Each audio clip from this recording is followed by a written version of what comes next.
it's recording. Yeah, I can hear you too. Good. Like you figured out, no problem. Do you think you can hear me now? Yes, I can hear you again. Okay, perfect, perfect. Oh yeah, dude. So how's it going, dude? Pretty good, pretty good. How are you? It's been a while. Yeah, it's been a long time no see. 2016, I think, at Maryland Yeah, Death Fest. We yeah. talked for a bit at the booth, the Hells That, Headbangers booth. yep, that was the last time I seen you in person. Yeah, And then years prior to that, a bunch of times in the early 2000s, but there was a big gap in yeah. between. And it was funny because in 2016, it was right. I think they came out what a year or two ago. The Centurion vinyls and the CDs that we pressed. I think that was 2013. 13, 14, something like that. Yeah. Yeah, 13, 14. I think pretty much after we released that last album, Contra Rashinam, Okay. which was in which was in 2013, I think. But Yeah, we're gonna get it's been a while. we're gonna get to all that. So for the audience, this is like part one. I'm sure it'll be several parts because I'm a cheapo and I got the free Zoom and it's got like a 40-minute limit. So I'll just do parts. I'm just gonna start a new thing. So if it ends abruptly, it gives me like a couple minutes notice, like it'll end. So we'll end there and then start talk about. But yeah, for the audience, we got Seth. You spelled Vandeloo, right? That's how you pronounce your last name. Yeah, in Holland we say van der Loo because Vandeloo. I know what loo means in English, but a low, in fact, is an open spot in a forest. But that's a really boring explanation to a last name that no one really cares about. But in Dutch we say Seth van der Loo, Uh, and but yeah, most English-speaking people say van der Loo, and I'm perfectly fine with that. okay. Okay. So how this went all about, let everybody fucking know too. So obviously Seth's most known from Centurion and Severe Torture, but was in other bands, Nox, Voodoo Gods, and some other, helped with other bands. But most notably known, I would say, it's fair to say, is Centurion and Severe Torture. Would you agree on that, Seth? I think that's fair to say. Yeah, I've done some other things in the past, but most people, of those bands were the bands that we got out most. So Okay. yeah, I So figured that's what most people know me from. yeah. So having said that, I did the top five most underrated death metal albums video. And then it was like a day or two later, Seth emails me. I'm like, holy shit. I was like, he saw my shit. Um, so I set up like, yeah, let's do a fucking Zoom interview. I was like, I prefer to do the interviews in person, but I was like, I don't know when the next time I'm gonna be seeing Seth is. So nothing else. Let's do a goddamn Zoom one. So he emailed me up, and because people probably wonder, like, what you were talking about, you said you didn't have his email. Like, oh, well, email me, saw the video. So first question is right out the gate from there, started there is like, how did you I doubt. I mean, have you seen other videos, or did somebody send that to you? How did you know about the videos? I doubt you're sitting there watching my dumbass every morning. Actually, I kind of do every now and then. I've seen a whole bunch of videos, not all of them, of course. Oh, And then lately, I was at a show from Defeated Sanity with To Violently Vomit and Putrid Pile, and I ran into Patrick and TISH from Severe, and yeah, I talked to them about seeing the underrated video and like, hey man, I emailed Justin because of course I remembered you. I yeah. I think the first time I saw a video, I saw DAWG, Hells Headbangers. I was like, that must be Justin. And then I started It's watching them every once in a while, and yeah, we have some stuff in common, death metal wise. yeah. It should not be a surprise that we both like Deicide a lot Mm-hmm. and bands like that. Krisan, I Yeah. got the shirt on You today, know, especially. so It's is the that old is one. so that's not the hell special, is it? That's the old one. This is the old one. This is the one that I'm wearing on the Of Purest Fire I was gonna pictures say, that we use. dude. I was just gonna say, I Yeah. was like, God damn, this guy's always got the Christian I shit. Because think you, it's a tour shirt, actually. oh, okay. Because, I dude, didn't watch my. dude, you realize like you were the one that inspired me for Hell's Headbangers to press those officially. So I'll tell you the story is I wanted to do those for years. I'm talking like I've been wanting to do those for like 20 goddamn years. And it was always, Mhm. you remember Eric and Chase, my brothers, who I do Hell's Headbangers with. Yeah, And in 2001, yeah, when yeah, you yeah, guys were small. yeah. And so it's the three of us that run Hell's Headbangers to this day that we own it. And Mhm. Eric does the layouts, and I was always like, yeah, we need to do a Christian Apocalyptic Revelation shirt because I was like, that's my favorite album. And Eric was always like, you can't do a shirt. That's gonna look like shit. It's gonna be a blob. I'm like, dude, bull fucking shit. I was like, Seth is literally wearing it in a live goddamn photo on the CD. And then Yeah. he didn't say, and then years went by, and then the offer came up, And then we ended up doing it. I was like, see, it looks good. What's the fucking problem? I So think it's awesome you did that because Apocalyptic Revelations is, as far as I'm concerned, their best record. say, Maybe not the tightest one. I think that might be the later ones or whatever. And a lot of people have Conquerors of Armageddon highly, but Apocalyptic Revelations has like the fucking fire that yeah, that band always had. And with Centurion, we had a special bond with Krisan because the first time that I met them was in '97. They were mm-hmm. touring for Black Force Domain, Mm-hmm. and they were playing in the Dynamo Club in Eindhoven. And I never heard of him. I just Mm-hmm. saw him, but I went there. There was like Krisan, whatever. I never heard of him. And That Infection from Poland, Yeah, grindcore band. yep, I wasn't into them, but also a band called Inhume from Holland. yeah. And That's what I their first record, Decomposed from Inside, is one to yeah, this day I want to do on vinyl. I don't think it's the second album came on vinyl, but the first yeah, one, to my knowledge, to this day has never come out. yeah. And Inhume for me was like in Holland the best grind band ever, you know. And that was kind of the reason that we went, you know, to see Inhume because we met them guys in at the Dynamo Club because we used to just hang out there on Friday nights or Saturday nights drinking beer, and they were playing metal in the Hard Rock Cafe that they had, and then every once in a while there was a show. So we went there. I saw Krisan play, and I don't know. Yeah, we had the Of Purest Fire demo done. So Yeah. actually, Patrick was not even on there because You know, it's it was funny. just Since you're jumping right into my buddy Antichrist Kramer from Satanic Skinhead. I told him I'm doing an interview with you. He's the biggest Centurion fan. So that was actually his question. So I'll cut you off and ask. He showed yeah, me he has all the pressings of all yeah, the Purest Fire. He put out mm-hmm. the tape, the promo, the first pressing with a different photo, and doesn't have Patrick. He's like, my Yeah, it's question a for Seth is to CDR ask him. actually. He's like, I'm 99% sure that Patrick isn't on a Purest Fire. That's He's like, true. ask him that. Like, what? And he's like, and why did they put it on the later pressings? Like, why did they put his photo on there and the Well, band? Like, real easy. It was recorded as a demo, and we released it as a CDR and a cassette, and ourselves, and just spreaded it, you know. And then Patrick joined the band after we recorded Of Purest Fire, and Rob wanted to do the bass himself because he was really picky in who he wanted in the band and who not. And so he basically recorded the bass on a low-tuned guitar. It's not even a bass guitar; it's a low-sounding guitar. okay, And that's what Rob did it on. And then because otherwise he need to find a left-hand bass because Rob is a left-handed guitar player. okay, So then Patrick joins the band, and we got signed to Full Moon, and Full Moon comes up with the idea to release Of Purest Fire as a mini album. So our demo, all of a sudden, it's not a demo anymore, but it is a mini album. It's the same fucking thing, you know? And they put Patrick on the picture because he was already in the band, you know? yeah. So we were like, okay, let's do a band picture with Patrick and just whatever. Yeah. And I never thought there was ever anyone in the whole wide world going to talk about that subject, but here we are in 2025. It's funny because he brought that up. He messaged me. He's like, yeah, make sure to ask. I was like, it's so funny you say that. I was like, I heard that from the grapevine years ago. And I totally forgot all about that. I was like, yeah, it's a good goddamn question. Well, how did Patrick join the band then after the demo was recorded? How did you know Patrick for years? How did that all line up? Oh yeah, Patrick and me were in high school together. And and TISH from Severe Torture is my full cousin, and he was also in high school. TISH is your cousin?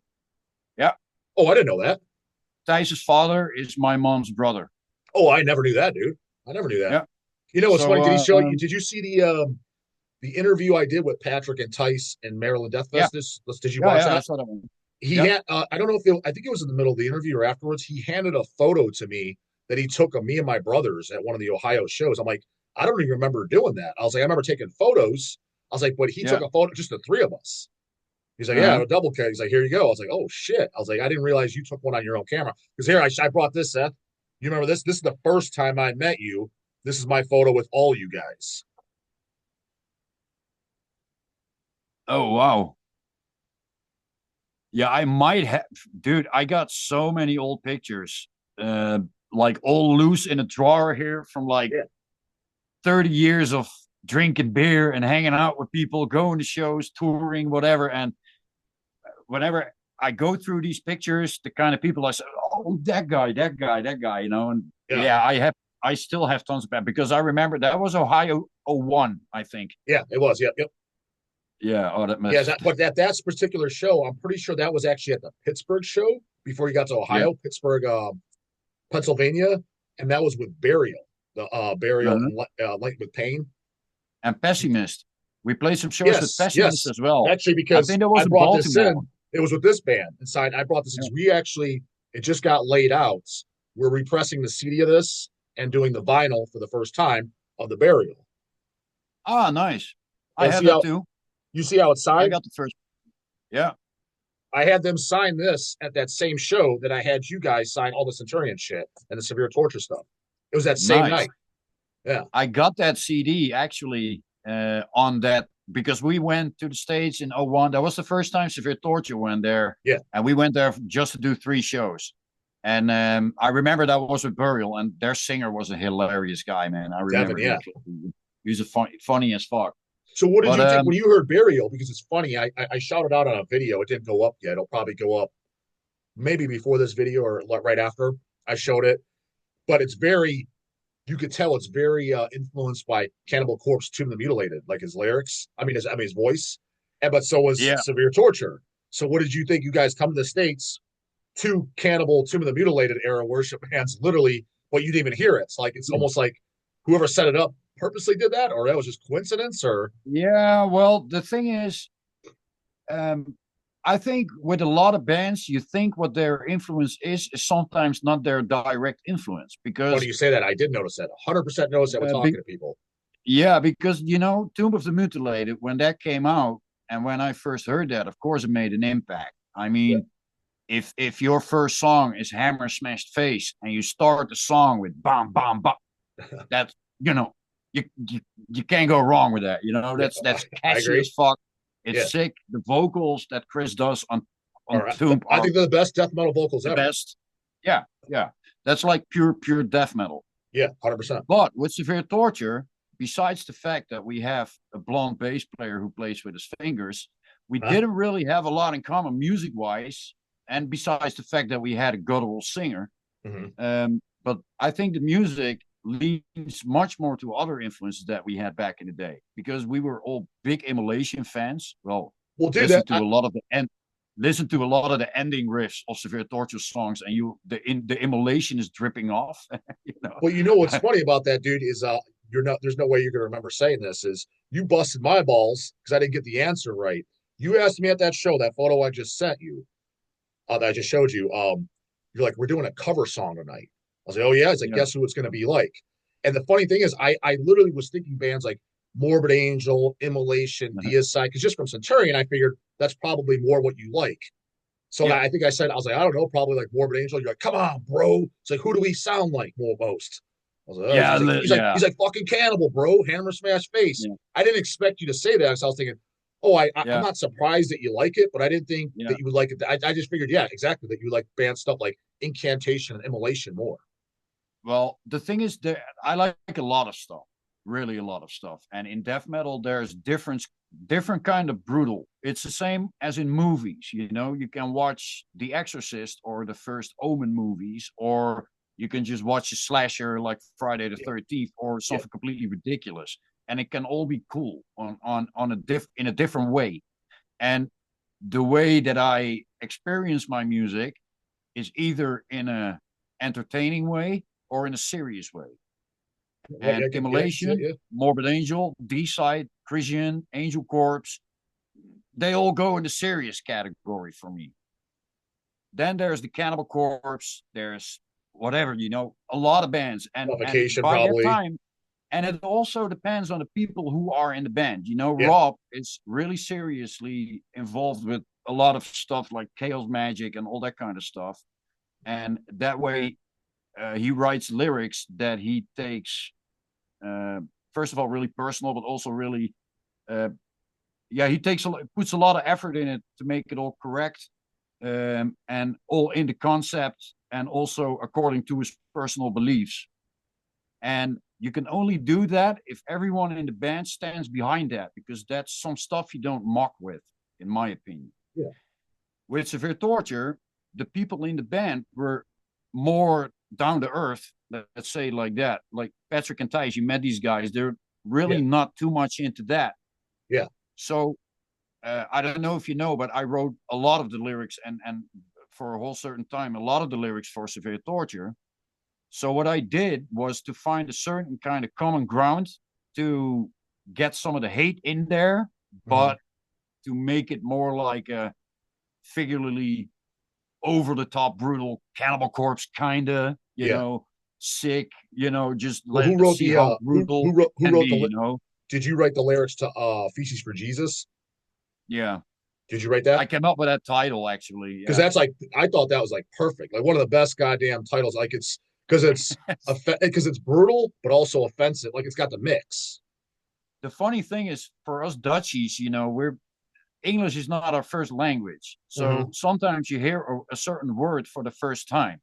Yeah. And I've heard of shit, I've heard Yeah. of a turd, but I first heard of the word feces. And I was like, that rhymes to Jesus, That's like the correct medical. That's like the medical term, the correct medical like term. almost. So I was like, okay, let's just figure out a lyric where I literally, when they take Jesus off the cross, just to take a crap in his mouth.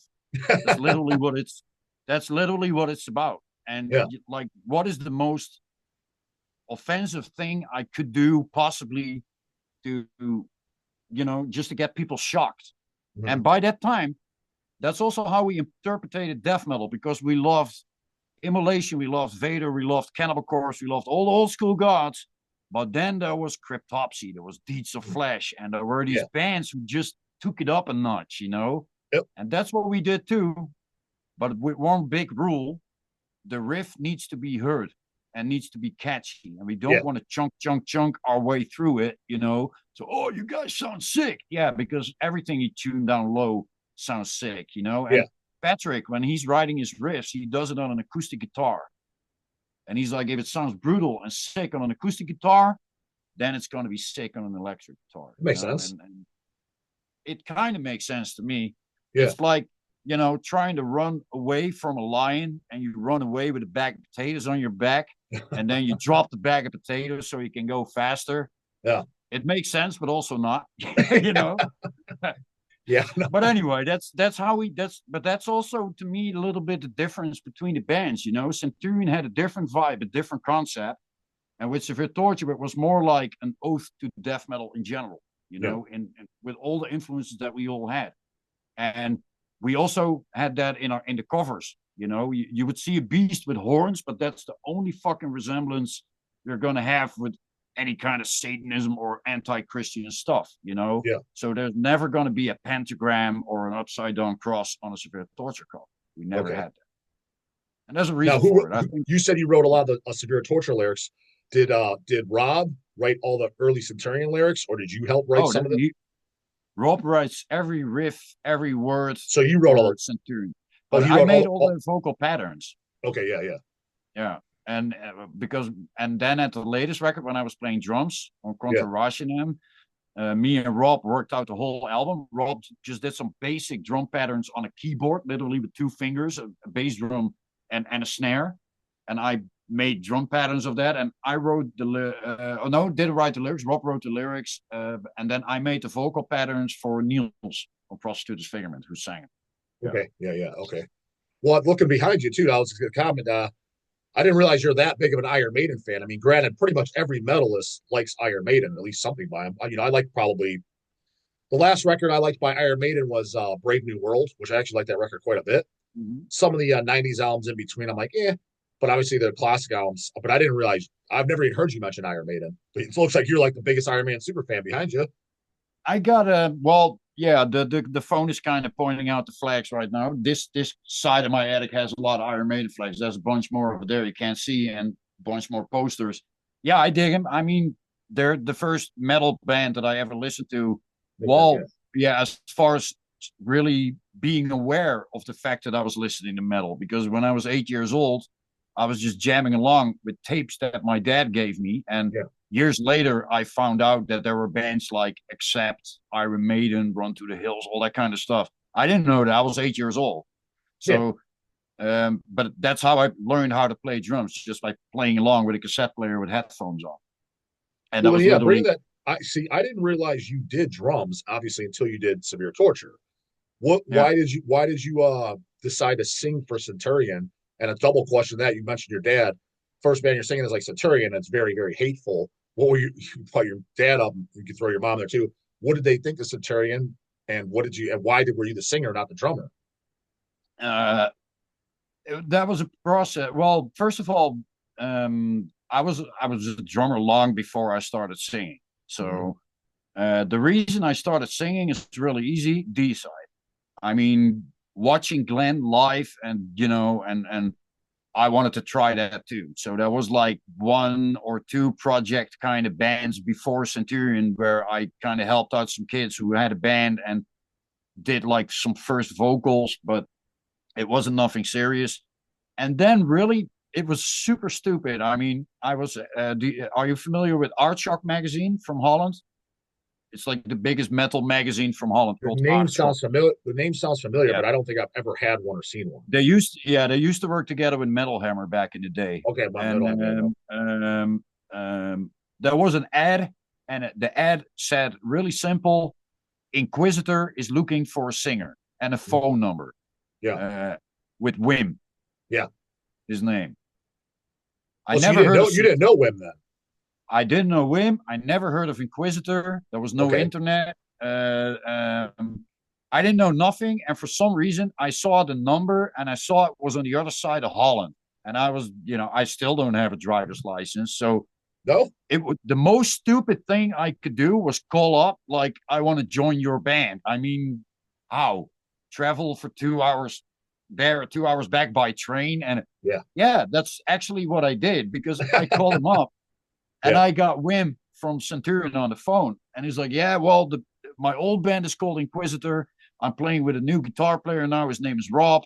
He's like the biggest Deicide fan you'll ever meet. I was like, well, that's going to be impossible, I think, but let's give him a shot, Yeah. And he's like, well, we have an idea of calling the band Centurion. And do you want to jam with us one day, And then I'll send you the CD from Inquisitor. You can do some stuff from that. And we played the song Blasphemy from Morbid Angel. And we got some new songs. Maybe you can just try out some stuff on that. So I just went there by train and they come pick me up from the train station. And we got along fine and right away. And I start singing and my vocals on A Furious Fire, I mean, they were rough as hell. I mean, I wasn't an experienced singer at all. Oh, the So other guys sound great, man. it, well, I'm kind of proud of it, but I can hear the instabilities but that didn't matter. Yeah, but What dude, my mattered thing was is that. because every band is their own worst critic.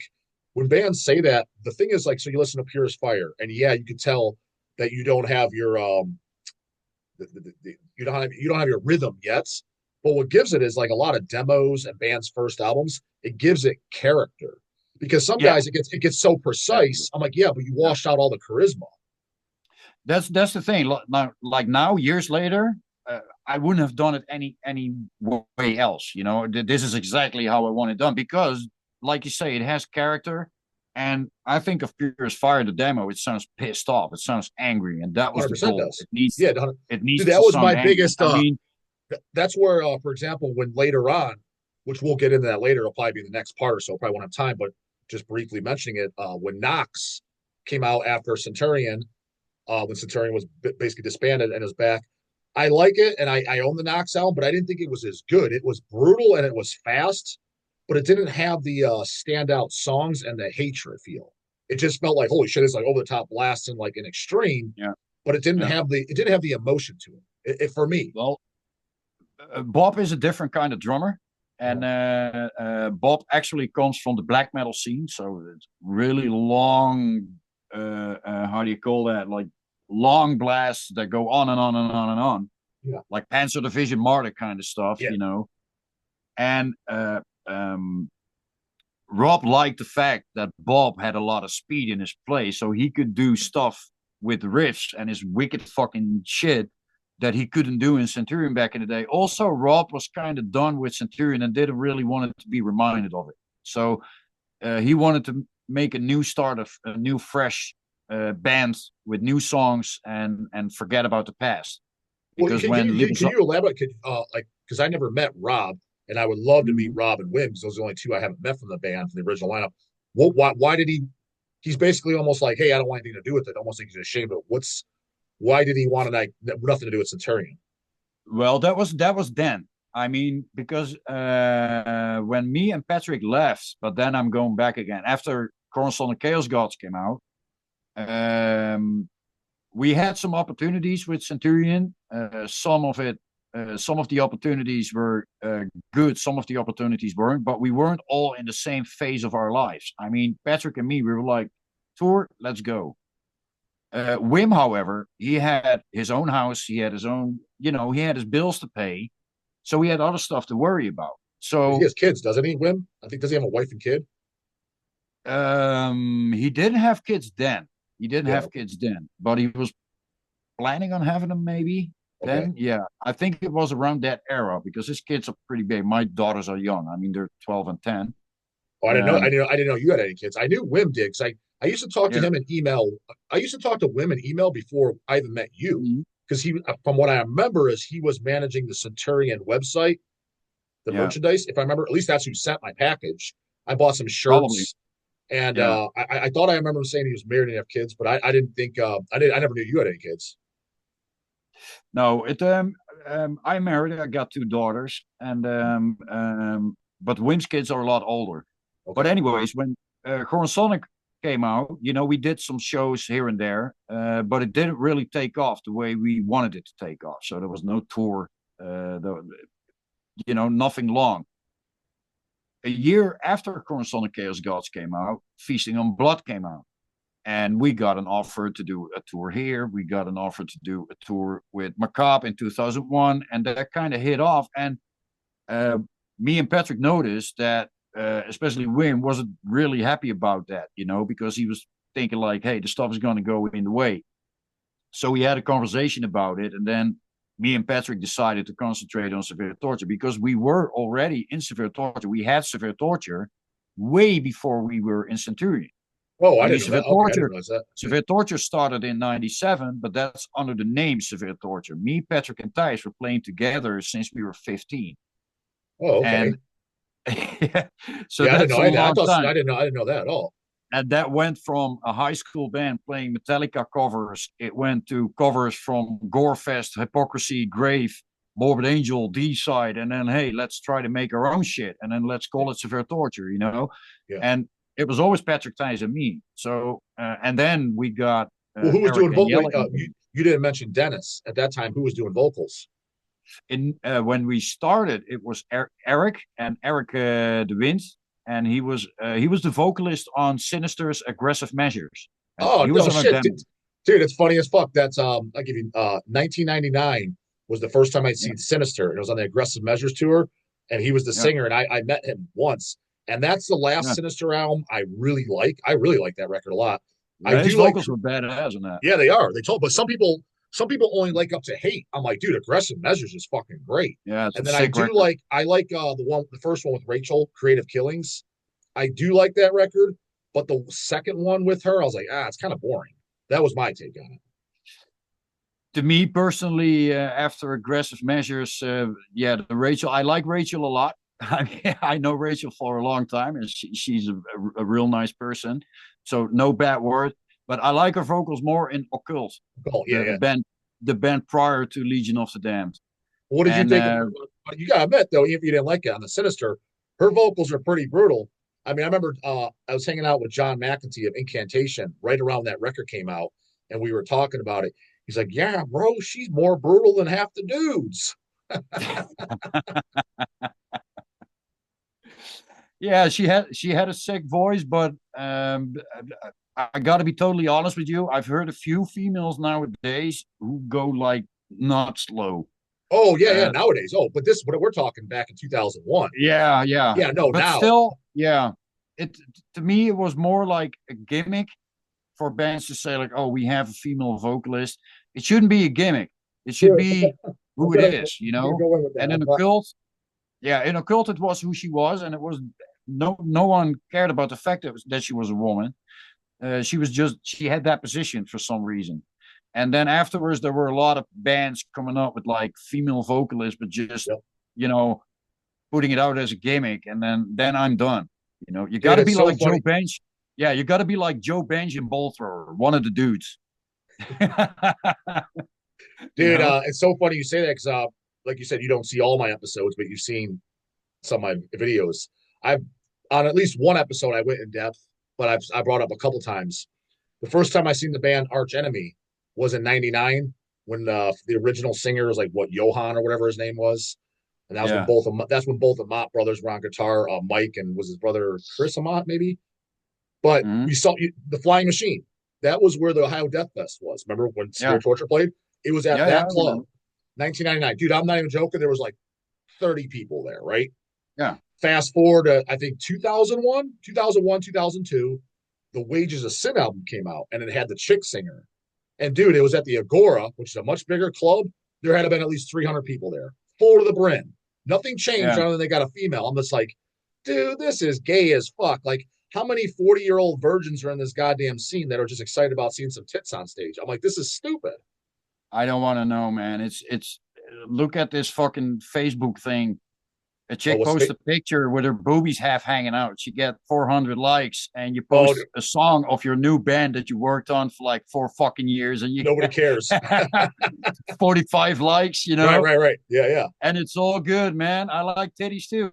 Yeah. I mean, hey, but nothing against dude, a good titty, but titties are great, but dude, they're free online for porn. Like, you don't need to resort to the metal band for it. Yeah, well, speaking of Arch Enemy, the last time I saw them was in the 013 club in Tilburg, and they were all big and popular and everything. And I heard that half of the vocal, it was not the singer who's in the band now, but the one before that was super popular. I don't even know her name, man. I think one of them was Angela, but don't call me. Yeah, that's the one. Oh, okay. She wasn't. Yeah, but she wasn't even singing everything herself. Half the crap comes from tape. Oh, that's pretty bad, dude. It is, and there's a lot of these big bands who do that, and I don't like that.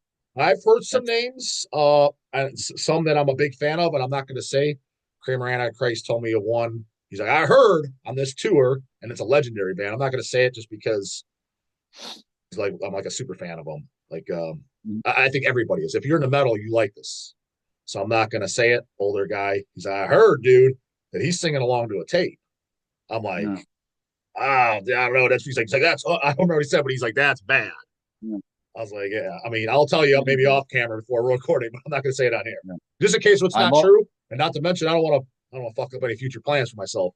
No, I love it's a big name. It's an enormous name. Huge name.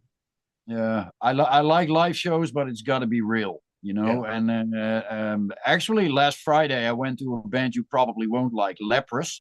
Have you heard of them? Progressive band from Norway. No, I'm thinking that there's that Leopard Chiss band with the Ed Gein album or Leopard Cook. No. This is Leprous. Let me show. I actually got a T-shirt. Hold on. Okay. I'll show you the logo. It's something you probably won't like, but they were really good live. Dude, you never know. Like you gotta remember, I like a lot of like 80s heavy metal, and I like the first 2 Motley Crue records a lot. You know, obviously Black Sabbath, Priest, Maiden. I mean, it's funny because I don't know if you see the channel. Like, I make fun of Iron Maiden, I make fun of Judas Priest, the old guys. But the reason I do it's the whole shtick. I make fun of everything. Dude, I make fun of myself. I'm losing my goddamn hair. Got these big ass ears. Oh yeah. It's all for comedic fucking value. So and just to poke fun. So I make fun of like Iron Maiden because like the old guys older than you, they're like, dude, I listen to the heaviest shit on earth, and they haven't even heard Possessed Seven Churches. I'm like, well, dude, Maiden's the most classic metal band, but come on, man, it's not the heaviest shit on earth. So I poke fun of it a little bit. But so some people take that and they think that I don't like a lot. I was like, dude, I like a ton of other shit. I mean, Merciful Fate and King Diamond is like my fucking favorite shit of all time. So it's like, it's a possibility I'd like it. I like some other stuff. It's not just death metal, you know what I mean, or black metal. Yeah. Well, for me, it's even not always even metal. I mean, there's a lot of stuff I like, but there's also way more stuff I don't like. I mean, of course. The bad outweighs the good for sure. To give a good example of that, you know, there's let's say the whole style of funk. Most of the stuff you can just throw in the garbage for me. Did you say funk or punk?